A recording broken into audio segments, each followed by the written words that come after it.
큰 은혜 받았습니다. 감사합니다. 나는 우리 찬양대 찬양할 때마다 참 그냥 하는 소리가 아니고 진짜 은혜를 많이 받습니다. 이 찬양대가 예배 전에 찬양이 참 중요하거든. 성도들의 마음을 활짝 여는 것도 중요하고, 또 나는 제 입장에서는 설교하는 자에게도 굉장히 중요한 영향을 끼칩니다. 어느 집사님이 남편이 의사인데 사정사정해서 전도해서 교회를 데리고 왔습니다. 이 사람은 교회 올 사람이 아닌데 그 아내가 워낙 그냥 사정을 하니까 마지 못해서 따라왔는데, 근데 그 집사님 오면서 오늘 우리 목사님이 무슨 설교를 하실까? 우리 남편이 저 의사인데 굉장히 따지기 좋아하고 성질이 아주 그냥 깐깐한데 오늘 무슨 설교를 하실까 걱정해서 왔는데, 아니나 다를까 오는 날이 무슨 날이죠? 장날이라. 그날따라 또 목사님이 설교가 동정녀 마리아가 처녀가 애를 낳았다는 그런 설교를 하네. 이 여집사가 속으로 걱정이라. 우리 이마 남편이 따지기 좋아하는데 동정녀, 예수님 동정녀 탄생은 집사인 나도 지금 사실 잘 못 믿는데, 이거 우리 남편이 이거 또 따지고 들면 큰일이다 싶었는데, 그때 졸음이라도 졸까 싶었더니 졸지도 않고 그냥 눈이 빠지도록 쳐다보고 있네. 아이고 큰일 났구나. 그래 예배 끝나고는 여보 갑시다 그랬더니 남편이 나 목사님 좀 만나고 가야 되겠다는 거예요. 그냥 가자고. 내가 꼭 만나야 되겠다는 거예요.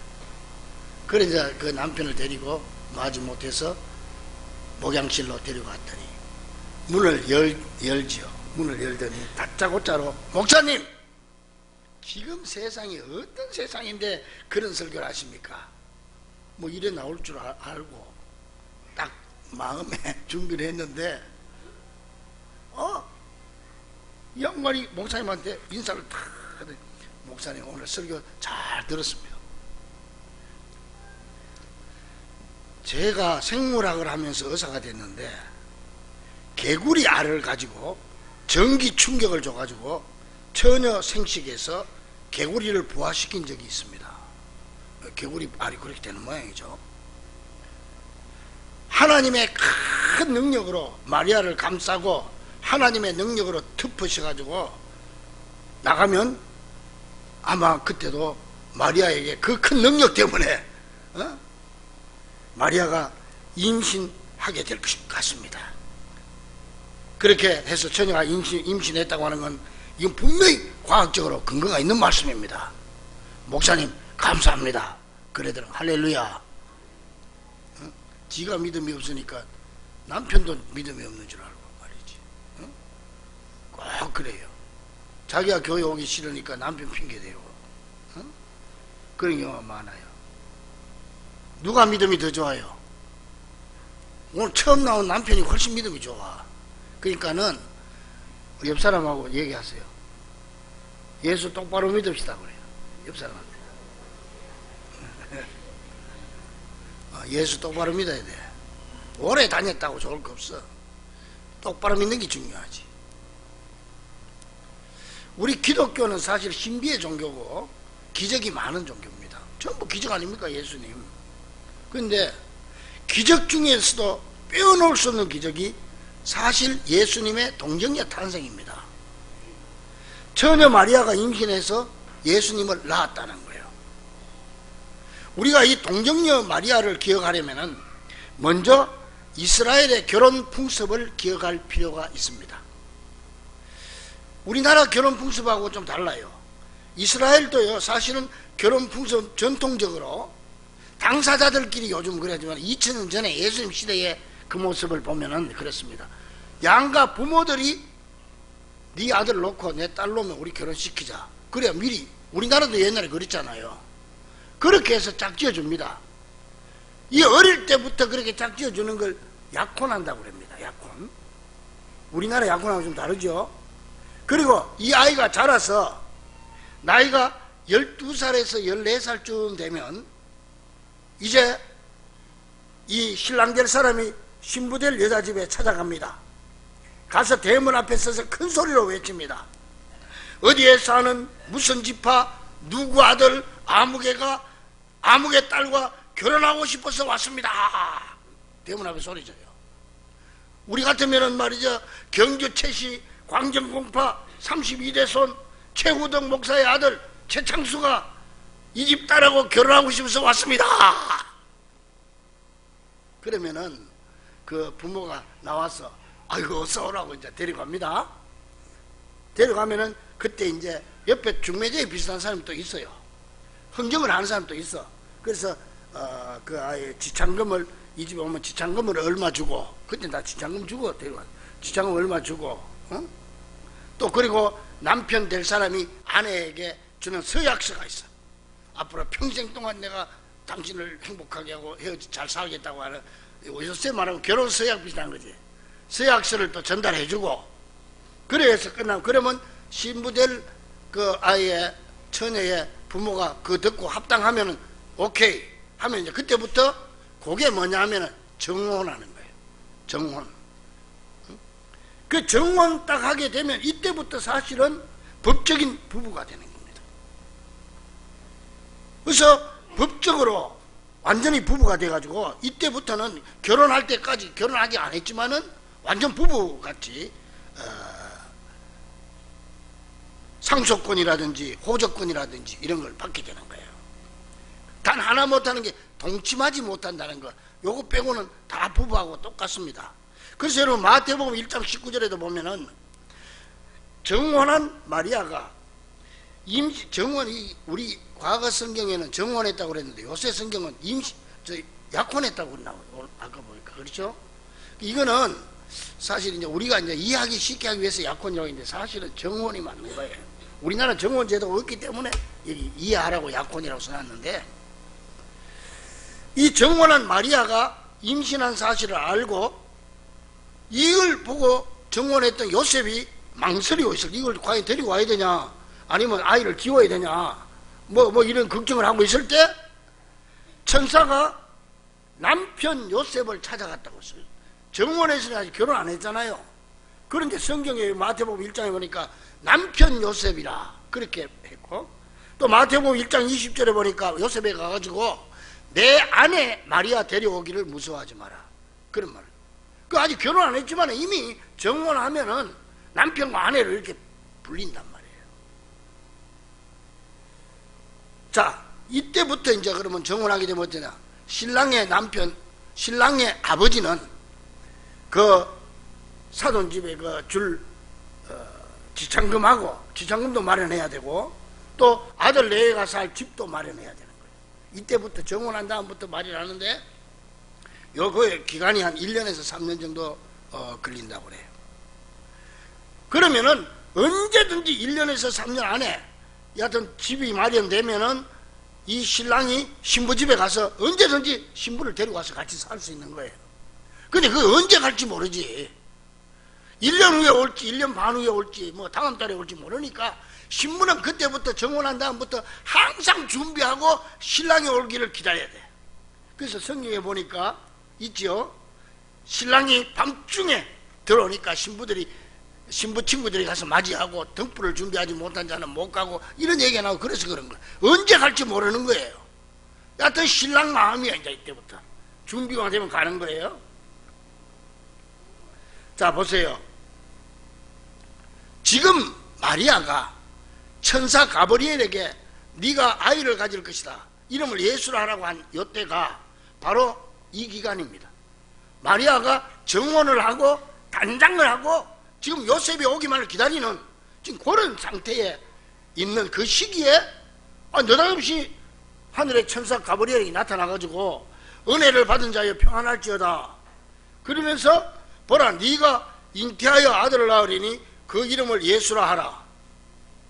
지금 시집 가려고 지금 정혼하고 다 딱 준비하고 있는데 와가지고 네가 아이를 가질 건데 그 이름을 예수라 해라.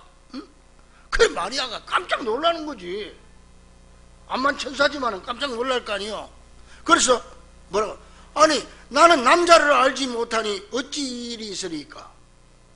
남자를 모르는데 내가 어떻게 일이 있습니까? 그랬더니 천사가 하는 말이 성령의 능력으로 이 일이 이루어졌다. 이거는 사람이 하나님의 크신 능력으로 이루어졌다. 그래 말하고 마리아는 그것이 하나님의 뜻임을 깨닫고 그게 하나님의 뜻입니까? 그렇다면 주의 여종이오니 말씀대로 내게 이루어지이다. 아멘 하고 그렇게 받아들인 거예요.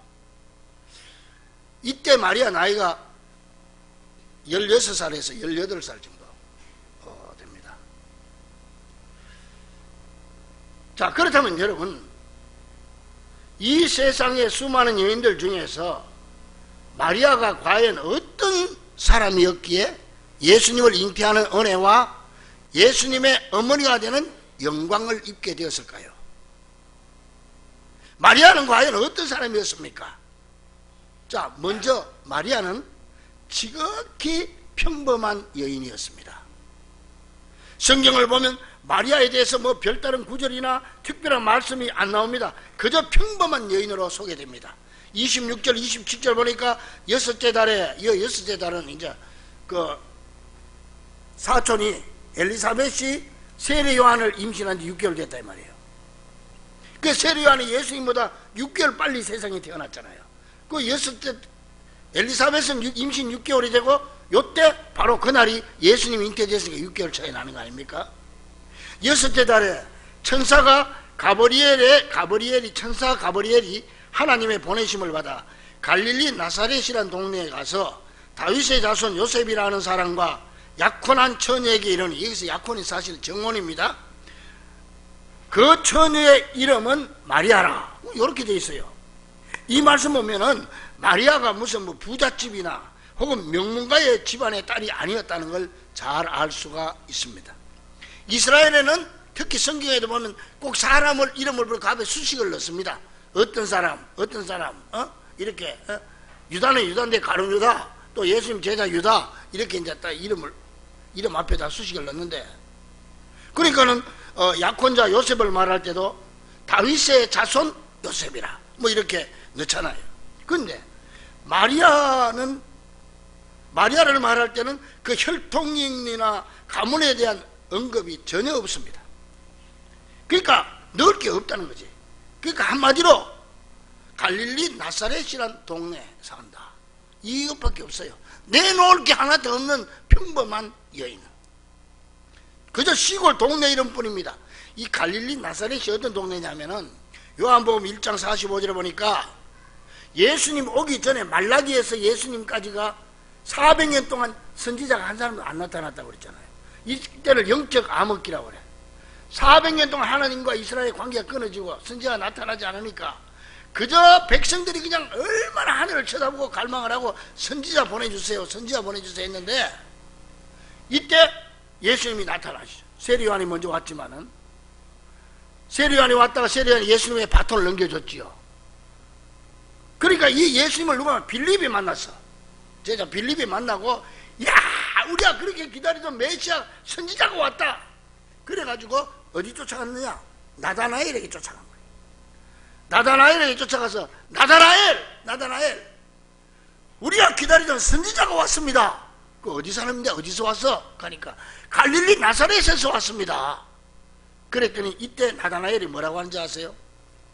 나사렛에서 무슨 선한 것이 날 수 있느냐 그래요. 빌립에게 나사렛에서 무슨 선한 것이 나올 수 있겠어?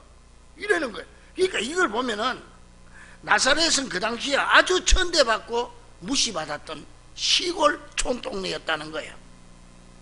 그러니까 마리아는 저 갈릴리 지방의 나사렛이라고 하는 천대받고 무시받았던 시골 동네에서 살았던 시골 처녀에 지나지 않았음을 알 수 있습니다. 가문도 내놓을 게 하나도, 뭐 앞에 붙일 수식어가 하나도 없는 그런 여인이었습니다. 자, 여러분, 이게 오늘 우리들에게 큰 은혜가 되는 겁니다. 마리아가 아주 훌륭한 저 청와대에 있는 뭐 대통령의 딸이었다든지, 그래서 우리 같은 사람은 아이고 뭐 그런 사람이나 은혜 받지, 뭐 우리 같은 게 은혜 받겠냐, 이런 생각이 들 수 있잖아요. 그런데 앞만 따져봐도 마리아는 우리보다 나은 게 하나도 없어. 그러니까 그게 은혜가 되는 거야. 이 온 인류를 구원할 구세주 메시아를 잉태한 여인이 명문가의 교수도 미모의 여성도 아닌 한 시골 처녀에 불과했다는 사실을 볼 때, 그렇다, 그런 마리아를 하나님이 쓰셨다면 나같이 보잘것없고 초라하고 내세울 것 없는 사람도 하나님께서 귀 쓰시고자 하면 귀하게 쓰임받을 수 있겠구나. 할렐루야. 여러분, 현대인들의 무서운 병폐, 그게 뭔지 압니까? 바로 열등감이고 열등의식입니다. 이게 현대인들의 마음을 잡아먹고 있는 아주 병폐예요, 이게. 응? 여러분 마음속에 열등감과 열등의식을 다 내쫓아버려야 돼요. 열등의식을 그 왜 가지?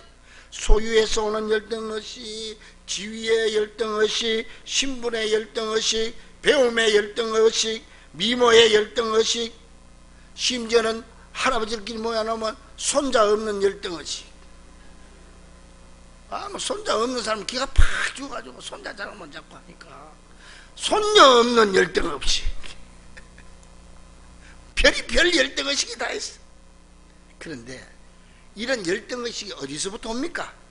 바로 비교하는 데서 옵니다, 여러분. 그러니까 우리는 절대 비교하면 안 돼요.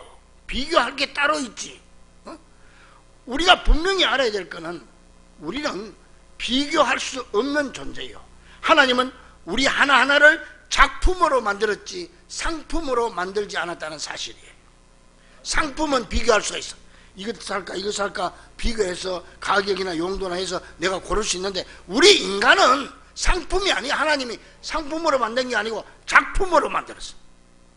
작품은 상대적 평가를 해서는 절대로 안 되고 절대적 평가만 가능한 겁니다. 예를 들어서 피카소의 추상화와 김홍도의 풍속화를 어떻게 비교할 수 있겠어요? 각기 다른 특징을 가지고 있는 작품이기 때문에. 그렇습니다.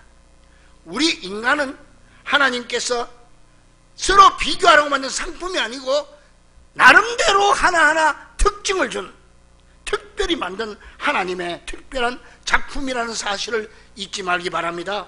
그러면 어떻게 서로가 작품끼리 비교가 됩니까? 안 되죠. 그래서 나는 이 세상의 그 누구보다 나는 소중한 존재요. 나를 이렇게 만드신 하나님께서 얼마든지 귀하게 쓰실 수 있는 이 세상에서 유일한 존재임을 먼저 깨달을 수 있기를 간절히 바랍니다. 자, 그러면 이렇게 평범한 마리아인데, 그런데요, 이 마리아는 세상의 어떤 사람보다 복 있는 여인이 됐습니다. 어떻게 그게 가능하냐? 이 사람이 복 있는 여인이 됐. 여러분, 세상에서 우리가 복 받았다 할 때 세 가지가 일치돼야 복 받습니다. 여러분 스스로 한번 생각해요. 나는 복 있는 사람인가 아닌가 한번 생각해 보세요. 진짜 저 사람 복 받았다 그러면 첫째는 뭐냐? 하나님이 복 있는 사람이라고 인정을 해야 돼요. 하나님이 너는 복된 사람이야. 응? 아브라함에게 하나님 복된 사람이라고 그랬잖아요. 야곱에게 복된 사람이라고 그랬어요. 이삭에게 너 네 할아버지 아버지의 복을 네가 이어받았다. 하나님이 복되다고 그래야 돼. 둘째는 내 이웃 다른 사람이 나보고 저 사람 복받은 사람이라고 인정해 줘야 돼요. 돈 많다고 복받았다고 인정 안 합니다. 저 사람 저 돈은 많이 받았지만 저 도둑놈이야 이러면 그 복이 없는 사람이에요. 셋째로 어떤 사람이 복 있는 사람이냐? 내가 자신이 복받았다고 만족하는 사람. 아무리 딴 사람이 저 사람 복받았다고 그래도 내 마음속에는 그냥 이 뭐 불만이 가득 차 있으면 그 복 없는 사람이에요. 또 자기는 그냥 복받았다고 우쭐대는데 딴 사람이 볼 때 저 사람 저 복 없는 사람이야? 그것도 복이 없는 거예요. 이 세 가지. 자, 그런 의미에서 봅시다. 그 마리아는 복 있는 여인이냐? 마리아는 하나님이 복 있는 사람이라고 인정했습니다. 누가복음 1장 28절에 그에게 들어가 이르되 은혜를 받은 자여 평안할지어다 주께서 너와 함께 하시도다 그랬잖아요. 근데 이 말씀을 우리 성경 말고 킹 제임스 버전이라고 하는 성경에 보니까 이거 조금 달리 번역이 돼 있어. 이렇게 돼 있어. 그에게 들어가 이르되 은혜를 받은 자여 평안할지어다 주께서 너와 함께 하시도다 하는 그 사이에 문구가 하나 더 들어있어요. 네가 여자 중에 복이 있나니 주께서 너와 함께 하시도다. 하나님의 천사가 네가 여자 중에 복 있는 자다고 인정을 해준 거예요. 그러니까 첫 번째 됐죠. 둘째는 복 있는 사람이 되려면 어떻게 해야 된다? 다른 사람이 나보고 인정해줘야 돼. 저 사람 복 있는 사람이다. 자, 그러면 마리아는 어땠어요? 누가복음 1장 41절 42절 보니까 엘리사벳이 성령의 충만함을 받아 큰 소리로 불러 이르되 여자 중에 내가 복이 있으며 내 태중의 아이도 복이 있도다. 다른 사람이 마리아 보고 저 참 너는 복이 있는 여자야 인정을 해요. 그 다음에 자기 자신이 또 복이 있다고 인정해야 된다고 그랬죠. 48절에 보니까 마리아가 말하기를 보라 이제 후로는 만세 나를 복이 있다 일컬으리로다. 많은 사람들이 나보고 복이 있다고 할 거야. 나는 복 있는 사람이야. 세 번째, 그래서 마리아는 복 있는 사람이에요. 여러분 어떻습니까? 이런 말씀을 볼 때 마리아는 확실히 복 있는 사람이라고 말할 수 있습니다. 자, 그런데 이제 여기서 한번 생각해 봅시다. 마리아가 정말 그렇게 복 있는 사람입니까? 여러분 입장을 바꿔놓고 한번 생각해 보세요. 바꿔놓고 입장을 바꿔놓고 마리아가 정말로 그렇게 복 있는 사람이, 여러분 보세요. 마리아는요 남자를 알지 못하는 처녀의 몸으로 아기를 잉태하게 된다고 하는 청천벽력 같은 통보를 받습니다. 자기 의사와는 전혀 관계없이.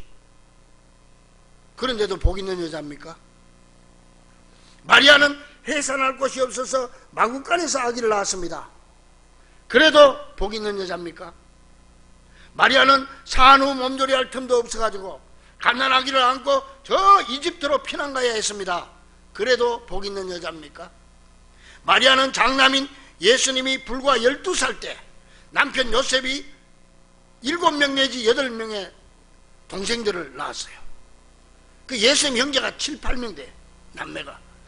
그 남기고 12살, 예수님 12살 때 남편이 죽어버렸어, 요셉이. 그러니까 이 많은 아이들을 젊은 마리아가 혼자서 키워야 되는 이런 참 삶을 살게 된 이런 처지가 됐는데, 그래도 그 여자가 복 있는 사람입니까? 결국 마리아는 자식이 십자가에 달려 죽는 이 험한 꼴을 보는 아픔을 겪어야 했습니다. 이래도 마리아는 복 있는 여자라고 말할 수 있습니까? 자, 그 당시는 그 누구도 이런 마리아를 복 있는 여자라고 말할 수 없었을 겁니다. 오히려 복도 지지리도 없는 여인이라고 한숨 지으실 것이 뻔하지 않습니까? 그러나 그가 죽은 다음 2000년 동안 세계 모든 화가가, 조각가들이 그녀에게 가장 좋은 옷을 입히고 가장 아름다운 모습으로 표현하고 가장 존경받는 여인으로 추앙하고 있습니다. 이겁니다. 여기서 우리는 진정한 복을 알아야 돼. 진정한 복 받은 사람 누구냐, 이걸 깨달아야 돼요. 한마디로 진정한 복이란 반드시 영원성과 미래성이 있어야 된다는 거예요. 오늘로 끝나는 복, 내 세대에서 끝나는 복은 진정한 복이라고 말할 수 없고, 또한 이 땅에서 끝나는 복 역시 참다운 복이라고 말할 수 없습니다. 따라서 진정한 복이란 시간이 지나면 지날수록 새롭게 인식이 되고 평가되는 것이어야 하고, 진정한 복이란 나의 세대뿐만 아니라 자손만대의 복이 되어야 하며, 진정한 복이란 사람 앞에서뿐만 아니라 하나님 앞에서도 복이 되어야 하는 것입니다. 지금 우리가 교회 건축하고 있습니다. 솔직히 말로 여러분 생각해 보세요. 우리 장로님들 저까지 포함해서 우리가 교회 지어가지고 얼마나 세교에서 그 즐거움을 누리겠습니까? 이제 우리 건축위원들도 다 60 넘어 중반 들어간, 더 높으신 분도 계시고, 교회 지어 놓으면 짓고 우리는 은퇴해야 돼요. 은퇴해야 돼요. 나 친구 목사들이 늘 그래요. 야, 최 목사 사적으로 만나면 너 왜 그 정신 나가가지고 지금 네 나이가 몇 살인데 네 교회 짓는다고 그러냐? 너 지금 교회 지어가지고 너 어떻게 하려고 교회 짓냐? 그냥 있어라, 그냥 있어라. 우리 장로님들도 마찬가지 아닙니까? 그럼 그게 우리에게 복이 됩니까? 나는 복이라고 믿습니다. 왜냐? 미래성이 있다는 거예요. 우리 장로님들, 우리 교회를 이렇게까지 해서 건축하려고 그렇게 욕돈 바가지를 얻어먹고, 왜 그러겠어요? 장로님들이 무슨 유익이 있어서 그러겠어요? 그렇게 함으로써 다음 세대, 우리 자녀들에게 유익을 주고, 우리 자녀들이 더 좋은 환경에서 하나님 앞에 예배 드리고 축복받을 수 있도록 미래를 내다보고 하는 거 아닙니까? 믿습니까? 이게 진짜 복이라는 거야. 진짜 복은 영원성과 미래성이 있어야 된다는 거예요. 여러분 개인도 마찬가지예요. 나 혼자 잘 먹고 잘 살려고 하는 건 복이 아니에요.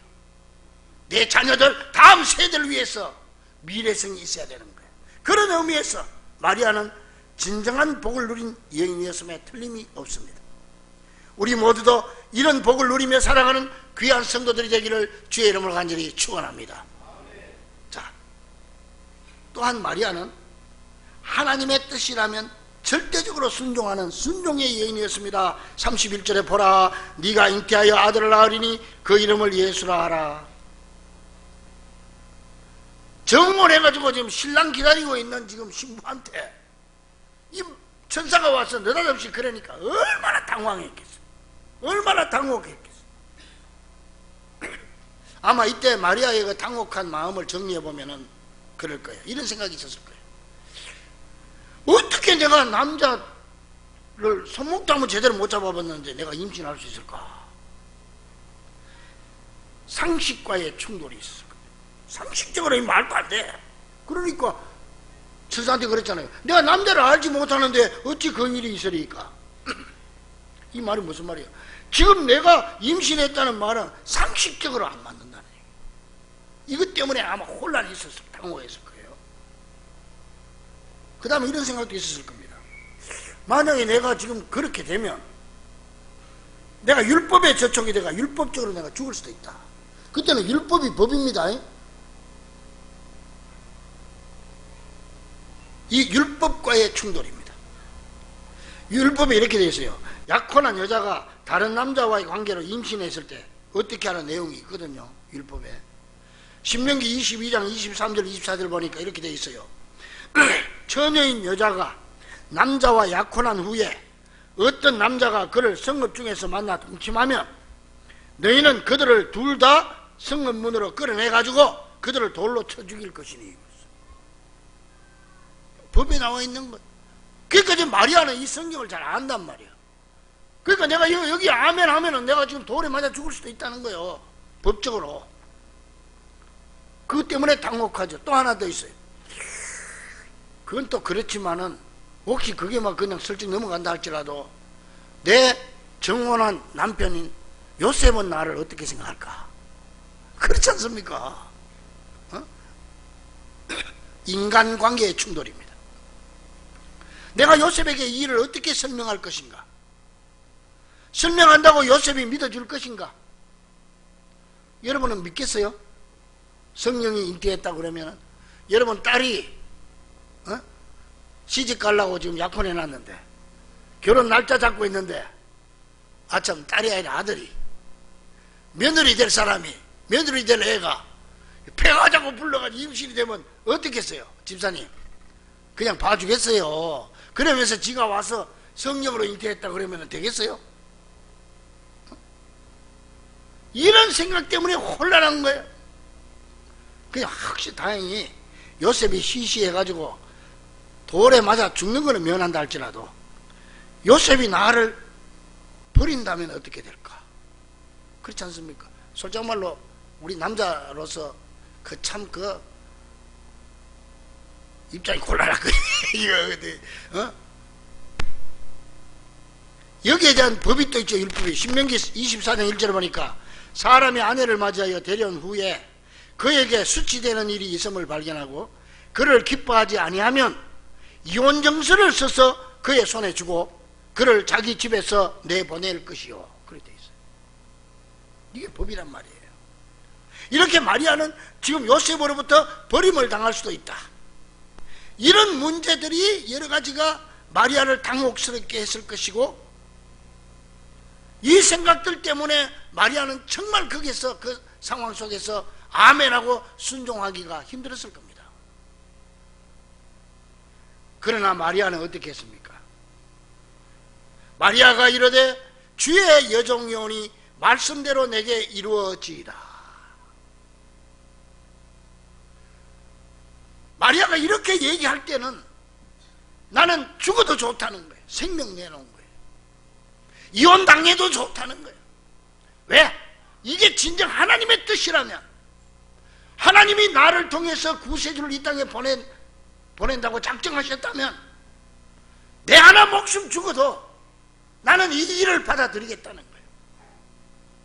주의 여종이오니 말씀대로 내게 이루어지이다. 우리는 주의 일을 하면서 내 유익을 너무 생각합니다. 내한테 손해가 되나 이익이 되나, 이렇게 하면 어떻게 될까, 다른 사람들이 나를 어떻게 볼까, 다른 사람들의 시선을 너무 의식하다 보니까 예수님 시선은 온데간데 없어져 버리고, 사람들의 말에 너무 귀를 기울이다 보니까 하나님의 음성은 하나도 안 들리고. 마리아는 그렇지 않았어요. 마리아가 왜 마리아가 됐습니까? 응? 주의 여종이오니 말씀대로 내게 이루어지이다. 이 말을 영어 성경에 보니까 이렇게 되어 있어요. 번역해 보니까 주님이 원하시는 일은 무엇이든지 기꺼이 하겠습니다. 이렇게 마리아는 결단했고 아멘으로 순종했습니다. 마리아는 이해가 안 되어도 순종했고, 괴로워도 순종했으며, 내가 손해를 봐도 순종했고, 죽을지 몰라도 순종했고, 사람들의 어떤 시선에 오해를 받아도 나는 하나님의 뜻이라면, 인류를 구원하겠다고 하는 이 놀라운 하나님의 뜻이 계시다면 나 하나 희생하겠다. 이게 바로 성탄의 정신입니다. 그래서 마리아가 마리아 된 겁니다. 어디 길 가다가 아무나 천사가 나타나서 아멘해서 마리아 된 거 아니에요.